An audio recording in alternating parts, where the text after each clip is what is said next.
Hello student, स्वागत है learn chemistry में। और हम कर रहे हैं रीजनिंग क्वेश्चन की सीरीज। रीजनिंग क्वेश्चन की सीरीज में आज का हमारा चैप्टर होगा अल्कोहल, फिनॉल एंड ईथर।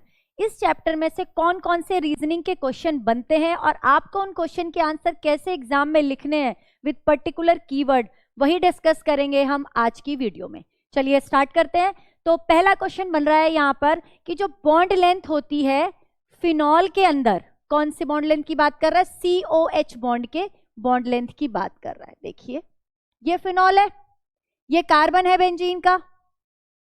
तो ये कह रहा है कि जो COH, ये जो बॉन्ड लेंथ है, ये वाली जो बॉन्ड लेंथ है, इसको अगर ये अल्कोहल के, ये भी कार्बन है अल्काइल, और COH इस बॉन्ड लेंथ से कंपेयर करे तो फिनॉल के केस में जो बॉन्ड लेंथ होती है COH वो कम होती है कंपैरेटिव टू ROH। उसका क्या रीजन है? ये बेटा जो ये वाली बॉन्ड लेंथ होती है ये लगभग 136 पिकोमीटर होती है in case of phenol, and in alcohol it is 142 picometre. तो क्या रीजन है इसका? हमें इसका ये थोड़ी बताना कि कितने पिकोमीटर होती है, ये तो मैंने आपको ऐसे ही बता दिया। रीजन क्या है इसका? देखिए आपको पता है कि ऑक्सीजन के ऊपर लोन पेयर तो है ही दोनों ही केस में। ये जो फिनाइल है इसके अंदर इलेक्ट्रॉन क्या है? इलेक्ट्रॉन विड्रॉइंग इफेक्ट होता है। और ये क्या करता है, ये जो ये लोन पेयर है ऑक्सीजन के, ये ऑक्सीजन क्या करता है, रिंग की तरफ डोनेट कर देता है। OH जो ग्रुप है, OH जो ग्रुप है वो क्या करता है, इलेक्ट्रॉन को रिंग की तरफ भेजता है। इलेक्ट्रॉन को रिंग की तरफ भेजता है तो जो ये कार्बन ऑक्सीजन का बॉन्ड है इसमें पार्शियल डबल बॉन्ड कैरेक्टर आ जाता है। और आपको पता है कि जो सिंगल बॉन्ड होता है उसकी बॉन्ड लेंथ ज्यादा होती है, डबल बॉन्ड की बॉन्ड लेंथ कम होती है। इसी वजह से यहाँ पर जो पार्शियल डबल बॉन्ड कैरेक्टर आ गया उसकी वजह से बॉन्ड लेंथ डिक्रीज हो गई।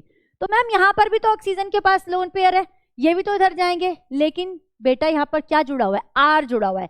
आर की टेंडेंसी है, इलेक्ट्रॉन रिलीजिंग ग्रुप है, इलेक्ट्रॉन को अपने से दूर भेजेगा, खींचेगा नहीं अपनी तरफ।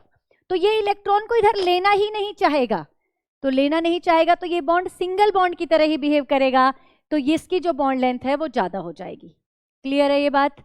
Due to the presence of partial double bond character in case of phenol, bond length of COH is decreases than ROH। Clear हो गई ये बात? This is the keyword. Next question, dipole movement of alcohol is greater than phenol. Same ही answer बन रहा है। देखिए dipole movement in दोनों का अगर हम कंपेयर कर रहे हैं, अल्कोहल का और फिनॉल का, अल्कोहल के केस में भी मैंने क्या बताया, ये कौन है? इलेक्ट्रॉन रिलीजिंग ग्रुप है।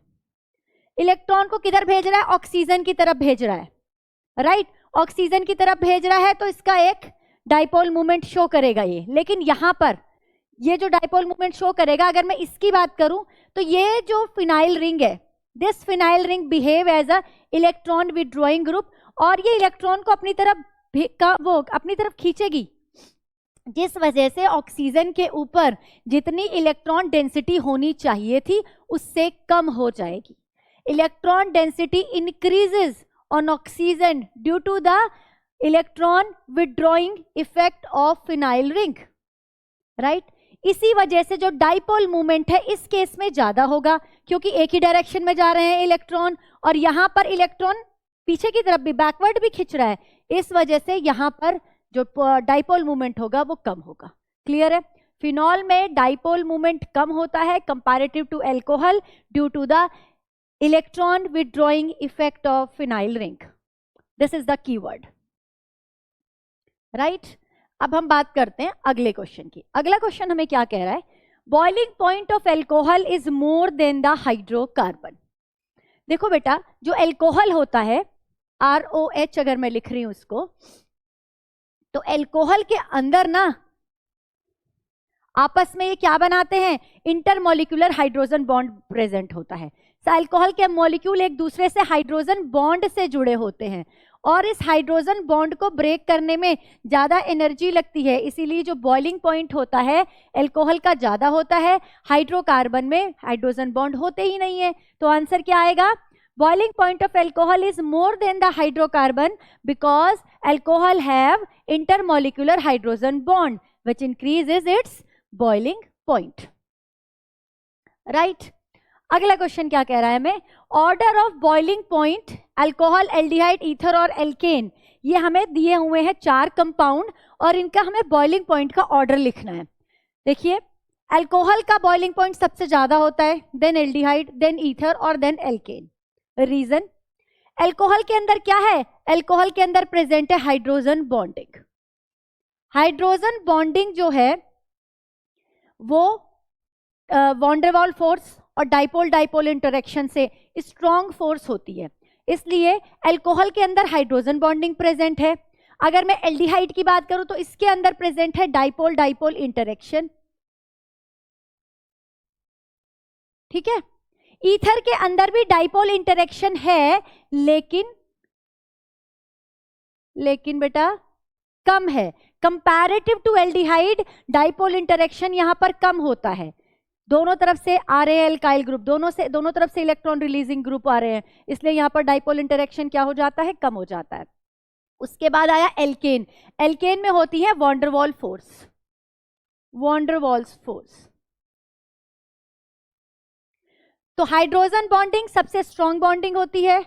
फिर अगर मैं एल्डिहाइड और ईथर की बात करूं तो एल्डिहाइड में डाइपोल इंटरेक्शन ज्यादा स्ट्रॉन्ग है, ईथर में कम है, और वॉन डेर वाल फोर्स सबसे वीक फोर्सेस होती हैं। तो this will be the order of boiling point. Alcohol का बॉइलिंग पॉइंट सबसे ज्यादा होगा due to presence of hydrogen bonding. Clear है? चलिए नेक्स्ट बात करते हैं। Arrange the following in increasing boiling point. और हमें क्या क्या दे रखा है, पेंटेन 1 ऑल दिया हुआ है, ब्यूटेन 1 ऑल दिया हुआ है, ब्यूटेन 2 ऑल दिया हुआ है, इथेनॉल, प्रोपेन 1 ऑल और methanol.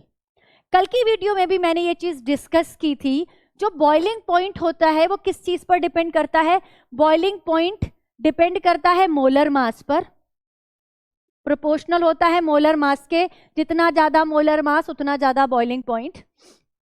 Number of carbon atom पर, obviously number of carbon atom बढ़ेंगे तो मोलर मास बढ़ेगा, बॉइलिंग पॉइंट बढ़ेगा। और इनवर्सली प्रोपोर्शनल होता है ब्रांचिंग के, ब्रांचिंग अगर ज्यादा होगी सरफेस एरिया कम होगा, बॉइलिंग पॉइंट, ब्रांचिंग अगर ज्यादा होगी सरफेस एरिया कम होगा तो बॉइलिंग पॉइंट ज्यादा होगा, inversely proportional to branching, right. अब अप्लाई करते हैं। देखिए मोलर मास की अगर मैं बात करूं या नंबर ऑफ कार्बन एटम की बात करूं तो सबसे कम नंबर ऑफ कार्बन एटम किस में है, मीथेनॉल में, इसको मैं 1 नंबर दे देती हूं। उसके बाद इथेनॉल में 2 कार्बन एटम है, इसे हम 2 नंबर दे देते हैं। उसके बाद प्रोपेन दे रखा है, प्रोपेन 1 ऑल, इसको हम 3 नंबर दे देते हैं। 4 वाला ब्यूटेन है, देखो 4 नंबर वाले 2 हैं, एक है ब्यूटेन 1 ऑल और एक है ब्यूटेन 2 ऑल।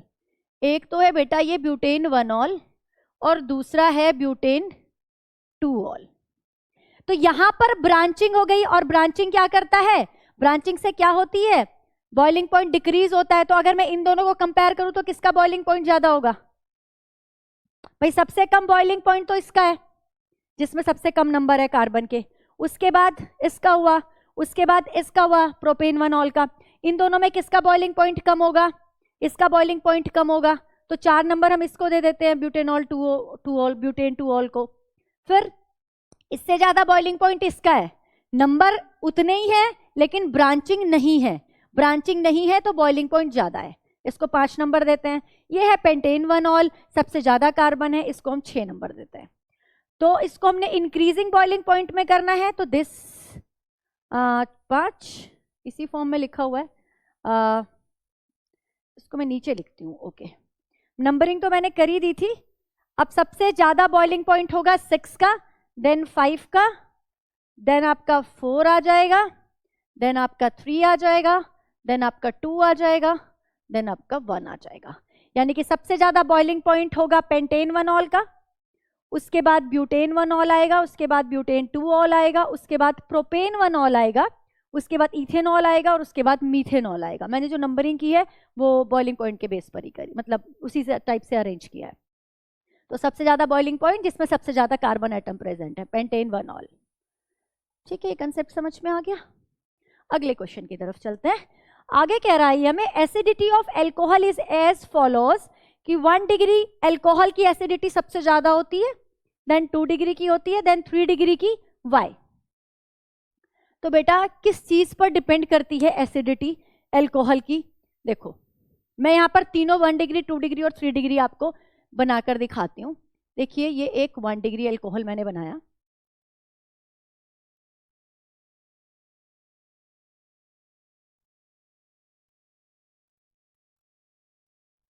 ये हो गया हमारा 2 डिग्री एल्कोहल, ठीक है, और एक मैं बनाती हूँ यहाँ पे 3 डिग्री एल्कोहल।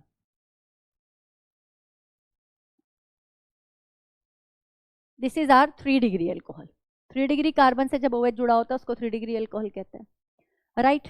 अब यहां पर हम क्या देखेंगे कि इस एल्कोहल के साथ, देखो एल्कोहल में एसिडिटी की बात कर रहा है, यानी कि जब एल्कोहल, इन तीनों में से जो एल्कोहल जितनी जल्दी हाइड्रोजन आयन को डोनेट कर देगा वो उतना ही ज्यादा एसिडिक होगा। क्लियर है ये बात?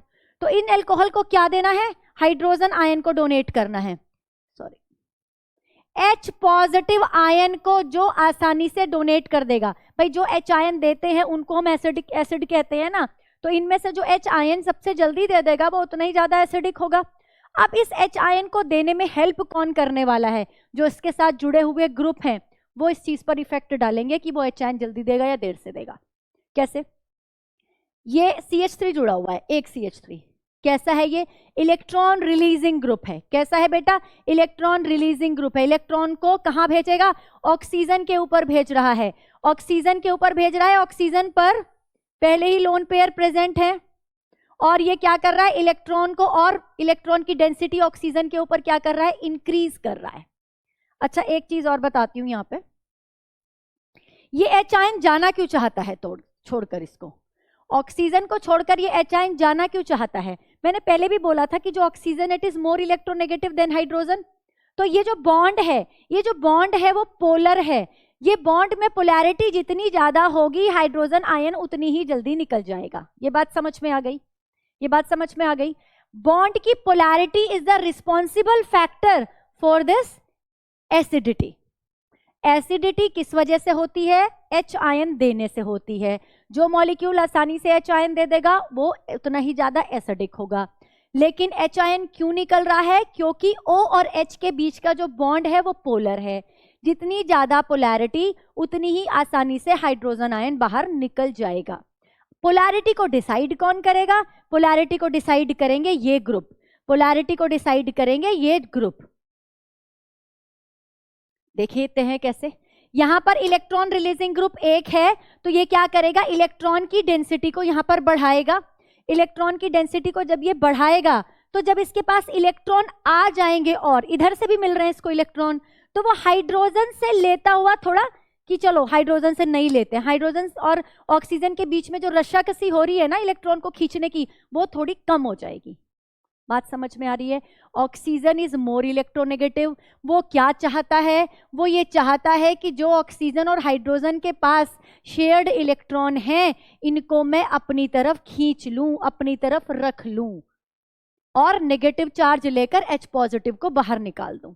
ये इस ऑक्सीजन की इच्छा है। लेकिन इस ऑक्सीजन को इधर से भी इलेक्ट्रॉन मिल रहे हैं क्योंकि इलेक्ट्रॉन रिलीजिंग ग्रुप जुड़ा हुआ है। इस वजह से इसकी ये इच्छा थोड़ी सी कम हो गई। आगे देखते हैं, यहां पर 2 इलेक्ट्रॉन रिलीजिंग ग्रुप जुड़े हुए हैं, तो इलेक्ट्रॉन की डेंसिटी और ज्यादा बढ़ेगी इस ऑक्सीजन पर। भाई इलेक्ट्रॉन की डेंसिटी और धक्का लगाने के लिए आ गए हैं। यहां पर 3 ग्रुप जुड़े हुए हैं तो और भी ज्यादा धक्का लगाने के लिए गए हुए हैं। तो अब इस ऑक्सीजन का इतना मन नहीं कर रहा हाइड्रोजन से इलेक्ट्रॉन लेने का, क्योंकि इसको 3 ग्रुप से और इलेक्ट्रॉन मिल रहे हैं। बात समझ में आ गई? तो कहने का मतलब यह है कि जो बॉन्ड की पोलैरिटी है वो डिक्रीज हो रही है। इस केस में बॉन्ड की पोलैरिटी डिक्रीज हो रही है, और अगर बॉन्ड की पोलैरिटी डिक्रीज होती है तो ये हाइड्रोजन आसानी से नहीं निकलेगा। तो किसमें आसानी से निकलेगा? जिसमें बॉन्ड की पोलैरिटी ज्यादा होगी, यानी कि 1 डिग्री में। तो क्या लिखना है आपको? In case of 3 degree alcohol there are 3 electron releasing group which increase the electron density on oxygen and decrease the bond polarity of OH bond. Hence, this decreases the acidity of 3 degree alcohol. Clear हो गई सारी कहानी? आप लोगों को समझ आ गई ये बात? H पॉजिटिव आयन छोड़ना नहीं चाहेगा इसको। क्यों? क्योंकि ऑक्सीजन ने इसको पकड़ा हुआ है। ऑक्सीजन इसको नहीं भेज रहा अब, और यहां पर ऑक्सीजन आसानी से इसको छोड़ रहा है। बात समझ में आ रही है? और जितनी आसानी से छोड़ दिया जाएगा, चैन को दे दिया जाएगा, रिलीज कर दिया जाएगा, उतनी ही ज्यादा एसिडिटी होती है। आई होप आपको ये वाली चीज समझ आ गई होगी। तो बॉन्ड की पोलैरिटी रिस्पॉन्सिबल होती है एसिडिटी के लिए। नेक्स्ट है phenol is stronger acid than alcohol. Acidity का एक और क्वेश्चन बन रहा है यहां पर, जो एल्कोहल है और जो फिनॉल है, इसमें से ज्यादा एसिडिक कौन है? एसिडिक की तो बात देखो, वही कहानी, एसिडिक कौन होगा? जो आसानी से एच आयन दे देगा। एसिडिक कौन होगा? जो आसानी से एच आयन दे देगा, उसको एसिडिक कहेंगे। तो ये दोनों एच आयन तो देते हैं, लेकिन कौन सा ज्यादा एसिडिक है, कौन ज्यादा आसानी से एच आयन देगा, उसका यहां पर क्या रीजन बनेगा? देखो बेटा, जब ये एच आयन देता है तो ये बना देता है फिनोलेट आयन। क्या बना देता है? फिनोलेट आयन। ये जो फिनोलेट आयन होता है वो होता है आपका रिजोनेंस स्टेबलाइज्ड। क्या होता है? Resonance stabilised. और यहां पर बनता है एल्कोक्साइड आयन, जो कि रिजोनेंस स्टेबलाइज नहीं होता। तो एच आयन निकलने के बाद जो नेगेटिव आयन बचता है, अगर वो स्टेबलाइज्ड है किसी ना किसी वजह से, तो उस केस में एसिडिटी ज्यादा होगी। कहने का मतलब है कि भाई फिनॉल अपने आप को स्टेबल करना चाहेगा, और स्टेबल किस फॉर्म में होगा? फिनॉक्साइड आयन की फॉर्म में होगा। तो ये फटाफट इस एच आयन से अपनी जान छुड़ाएगा, इस एच आयन को बहुत जल्दी से छोड़ देगा और एसिड की तरह बिहेव करेगा। तो phenol is more acidic than alcohol due to the stability of, due to the resonance stabilization of this phenoxide ion. This is the key word of this question. Okay, next देखते हैं। Next question आ रहा है, unlike phenol alcohols are easily protonated. ये कह रहा है कि भाई जो फिनॉल होता है, फिनॉल होता है वो आसानी से प्रोटोनेटेड नहीं होता, जबकि जो एल्कोहल है वो आसानी से प्रोटोनेटेड हो जाता है। प्रोटोनेटेड का क्या मतलब है? ये जो लोन पेयर हैं, ये जो लोन पेयर, ये जो सॉरी ऑक्सीजन के ऊपर लोन पेयर है, फिनॉल में भी है और एल्कोहल में भी है। अब क्या होता है, क्या स्माइली बना दी मैंने, ठीक है। प्रोटोनेटेड का मतलब है कि कोई H पॉजिटिव यहां आएगा, H पॉजिटिव यहां आएगा, ये ऑक्सीजन क्या करता है, ये अपना लोन पेयर देके इसको बॉन्ड बना लेता है इसके साथ, और यहां पर पॉजिटिव चार्ज आ जाता है। इसे कहते हैं प्रोटोनेशन ऑफ एल्कोहल, इसे कहते हैं प्रोटोनेशन ऑफ एल्कोहल। अब प्रोटोनेशन के लिए जरूरी क्या है? प्रोटोनेशन के लिए जरूरी है कि ये ऑक्सीजन, भाई H पॉजिटिव तो बिल्कुल खाली हाथ आया है, उसके पास तो कोई इलेक्ट्रॉन नहीं है, उसको तो इलेक्ट्रॉन चाहिए बॉन्ड बनाने के लिए। तो इलेक्ट्रॉन कौन देगा? ऑक्सीजन देगा। Oxygen is a donor atom, oxygen के पास दो दो लोन पेयर हैं। तो अगर ऑक्सीजन दे रहा है आसानी से इलेक्ट्रॉन और H पॉजिटिव को अपने साथ जोड़ रहा है, तो क्या हो जाएगा? प्रोटोनेशन हो जाएगा एल्कोहल का। लेकिन फिनॉल के केस में ऐसा नहीं हो पाता। क्यों? क्योंकि ये जो ऑक्सीजन है ये अपने इलेक्ट्रॉन को रिंग को पहले ही दे रहा होता है, ठीक है। तो आंसर क्या बनेगा कि क्योंकि ये जो ऑक्सीजन है वो अपने इलेक्ट्रॉन को रिंग को देता है, बेंजीन रिंग को सप्लाई कर देता है, इस वजह से यहां पर प्रोटोनेशन आसानी से नहीं होता। Because these lone pair electron of oxygen are conjugated with benzene ring. That's why these are not free to donate H positive ion, to bond with H positive ion. Hence, phenol is less protonated या is not easily protonated compared to alcohol. बात समझ में आ गई? Okay. Unavailability of lone pair on oxygen in phenol is responsible for is unprotonation of this phenol. चलिए अगला question देखते हैं। अगला क्वेश्चन कह रहा है भाई phenol is more reactive towards ESR, electrophilic substitution reaction, than benzene. Phenol electrophilic substitution reaction आसानी से शो करता है, बेंजीन के कंपैरिजन में ज्यादा एक्टिव होता है टुवर्ड्स इलेक्ट्रोफिलिक सब्स्टिट्यूशन रिएक्शन। क्या रीजन है? देखिए, जो ये OH ग्रुप है ये ऑर्थो पैरा डायरेक्टिंग ग्रुप होता है। ऑर्थो पैरा डायरेक्टिंग ग्रुप जो होते हैं वो बेंजीन रिंग को एक्टिवेट करते हैं। तो OH group of phenol activate the benzene ring for electrophilic substitution reaction। यहां तो कोई ऐसा ग्रुप जुड़ा ही नहीं हुआ, तो इसके कंपैरिजन में ये ज्यादा, ये वाली जो रिंग है ये ज्यादा प्रोन हो जाएगी for electrophilic substitution reaction. Electron की डेंसिटी को बढ़ा देगा ये रिंग के अंदर, और इलेक्ट्रॉन की डेंसिटी अगर बढ़ेगी तभी तो इलेक्ट्रोफाइल आसानी से आकर अटैक करेगा। तो इलेक्ट्रोफिलिक सब्स्टिट्यूशन रिएक्शन किन में ज्यादा होती है? जहां पर ऑर्थो पैरा डायरेक्टिंग ग्रुप जुड़े होते हैं, क्योंकि वो ऑर्थो और पैरा पोजीशन पर इलेक्ट्रॉन की डेंसिटी को बढ़ा देते हैं। तो नोट कीजिए बेटा जल्दी से ये वाले क्वेश्चन। हाँ जी, नेक्स्ट क्वेश्चन हमारा है ether have low boiling point than corresponding alcohol. Ether में एल्कोहल के कंपैरिजन में बॉइलिंग पॉइंट कम होता है। उसका रीजन भी वही है, सिंपल सा, कि जो ईथर होता है उसके अंदर बेटा हाइड्रोजन बॉन्डिंग नहीं होती इतनी एक्सटेंसिव, जबकि एल्कोहल के अंदर एक्सटेंसिव इंटरमॉलिक्यूलर हाइड्रोजन बॉन्डिंग होती है। तो एल्कोहल के अंदर इंटरमॉलिक्यूलर हाइड्रोजन बॉन्डिंग होने की वजह से एल्कोहल का बॉइलिंग पॉइंट ईथर के कंपैरिजन में ज्यादा होता है। अगला क्वेश्चन यहां से आया हुआ है प्रीवियस ईयर में कि जो फिनॉल होता है वो Br2 के साथ रिएक्ट करता है in presence of CH2 carbon disulphide, it is a solvent. तो हमें ऑर्थो एंड पैरा ब्रोमोफिनॉल मिलते हैं, लेकिन अगर ये फिनॉल ब्रोमीन वाटर के साथ रिएक्ट करता है तो हमें मिलता है बेटा ट्राई ब्रोमोफिनॉल। मतलब 3 जगह पे सब्स्टिट्यूशन हो जाता है फिनॉल का। क्या रीजन है? देखिए जो ये CH2 होता है, carbon disulphide is a non polar solvent. कैसा सॉल्वेंट होता है? नॉन पोलर सॉल्वेंट होता है। और जो हमारा फिनॉल है, जो हमारा ये फिनॉल है, ये ऑर्थो पैरा डायरेक्टिंग ग्रुप है, तो ऑर्थो पर या फिर पैरा पर Br को लगा देगा आने वाले ग्रुप को। लेकिन वहीं पे अगर आपने वाटर एज अ सॉल्वेंट लिया है जो कि एक पोलर सॉल्वेंट है, तो ये क्या करेगा बेटा? ये फिनॉल की पोलैरिटी को बढ़ा देगा। पोलैरिटी बढ़ने की वजह से फिनॉल 3 जगह 3 प्लेस पर क्या करेगा? Br का सब्स्टिट्यूशन करा देगा। तो रीजन क्या है यहाँ पर? Because H2O is a polar solvent, it increase the polarity of the phenol, increase the polarity of phenol and produce and forms tribromophenol. अगला क्या क्वेश्चन दे रखा है इसने? Compare acidic character. आपको एक दिया हुआ है ऑर्थोनाइट्रोफिनॉल, दूसरा बेंजीन दे रखा है, और तीसरा है आपका मिथॉक्सीफिनॉल। ठीक है, तो आपको इनमें क्या करना है? कंपेयर करना है एसिडिटी को। तो यहाँ तो फिनॉल है, ये बेंजीन है, ये फिनॉल है, लेकिन अगर मैं ग्रुप को देखूं तो यहाँ NO2 जुड़ा हुआ है, यहाँ OCH3 ग्रुप जुड़ा हुआ है। NO2 एक इलेक्ट्रॉन विड्रॉइंग ग्रुप है, और ये जो मिथॉक्सी ग्रुप है ना, OCH3 ग्रुप, ये एक इलेक्ट्रॉन रिलीजिंग ग्रुप है।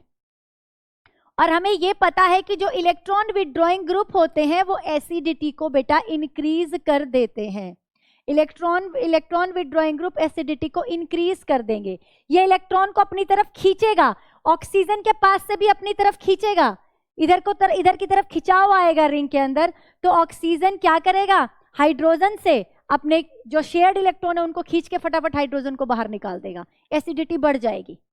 लेकिन जो ये इलेक्ट्रॉन रिलीजिंग ग्रुप है, ये क्या कर रहे हैं? भेज रहे हैं इलेक्ट्रॉन को, अपने से दूर भेज रहे हैं। ये अपने से दूर इलेक्ट्रॉन को भेजेंगे तो ऑक्सीजन पर इलेक्ट्रॉन की डेंसिटी तो ये अपने आप ही इंक्रीज कर देंगे, तो OH बॉन्ड की पोलैरिटी को डिक्रीज कर देंगे, जिसकी वजह से यहाँ एसिडिटी कम हो जाती है। तो आपको याद क्या रखना है?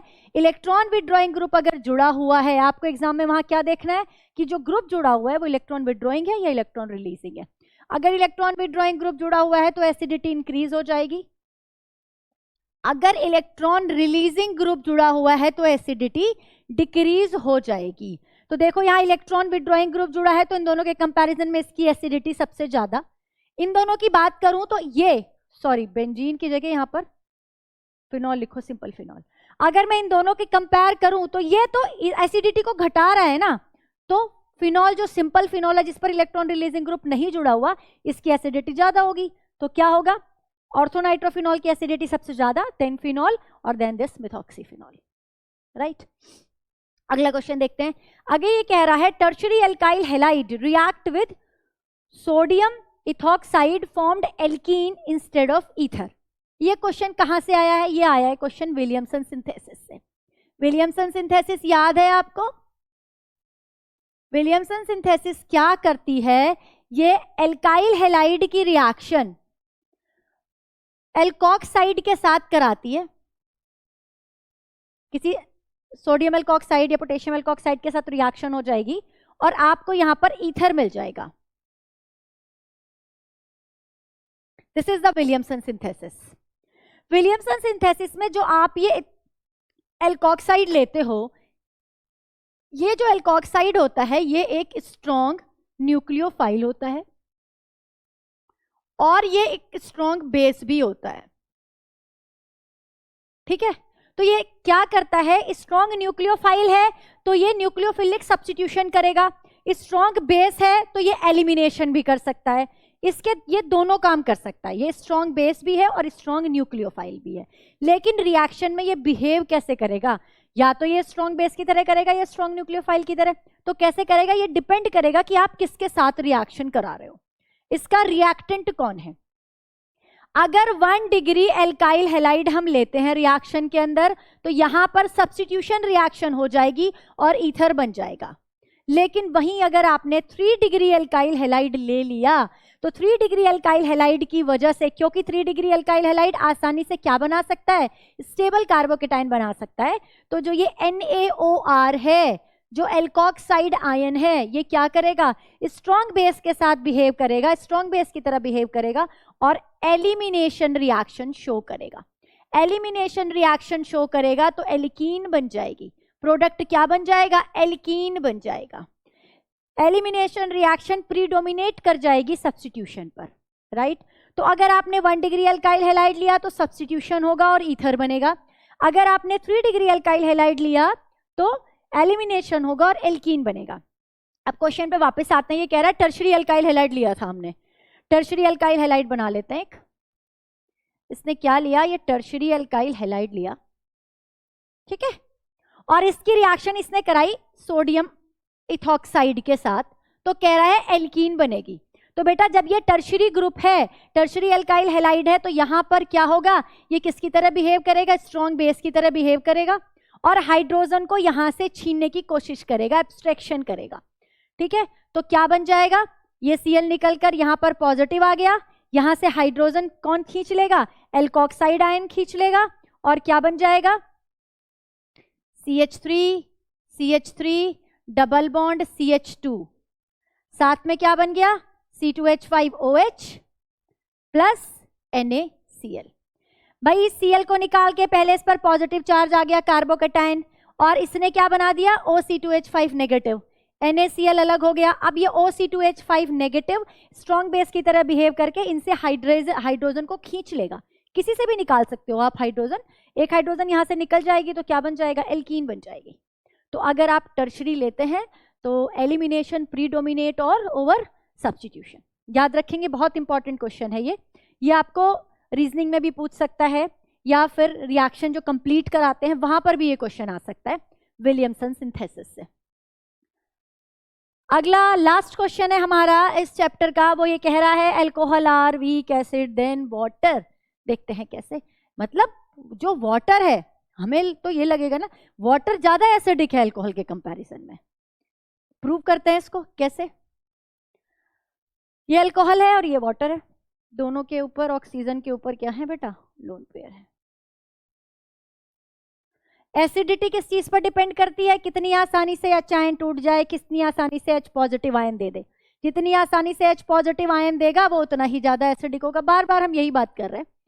तो ये H पॉजिटिव आयन आसानी से नहीं देगा, ये देगा, क्यों, देयर इज दिस कल्प्रिट, ये जो बैठा हुआ है ना R, इलेक्ट्रॉन रिलीजिंग ग्रुप, ये क्या कर रहा है, इलेक्ट्रॉन को भेज रहा है ऑक्सीजन के ऊपर।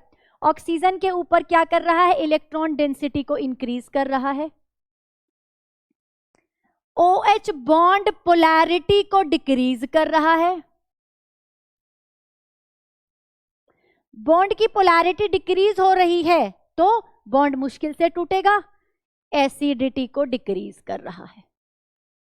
यहां पर तो कोई R नहीं है, कोई इलेक्ट्रॉन रिलीजिंग ग्रुप नहीं है, तो यहां पर आसानी से H पॉजिटिव निकल जाएगा कंपैरेटिव टू दिस ROH। इसीलिए वाटर की जो एसिडिक कैरेक्टर है वो ROH से ज्यादा होता है, क्योंकि ROH के अंदर एक इलेक्ट्रॉन रिलीजिंग ग्रुप होने की वजह से इलेक्ट्रॉन डेंसिटी ऑक्सीजन पर इंक्रीज हो जाती है, जिससे कि OH की जो बॉन्ड पोलैरिटी है वो डिक्रीज हो जाती है और एसिडिटी भी डिक्रीज हो जाती है, राइट। तो ये हमने सारे क्वेश्चन डिस्कस किए, रीजनिंग के क्वेश्चन जो इस चैप्टर से बनते हैं। इसके अलावा अगर कोई और क्वेश्चन रह गया होगा, कोई और डाउट है, तो आप कमेंट बॉक्स में लिखेंगे बेटा। और रीजनिंग क्वेश्चन में बार बार कह रही हूँ, एक बात का ध्यान रखेंगे, कीवर्ड मैंडेटरी, अगर आपने कीवर्ड लिखा है तभी आपको मार्क्स मिलेंगे। तो फिर आप ऐसे ही पढ़ते रहिए और बढ़ते रहिए। Thank you so much.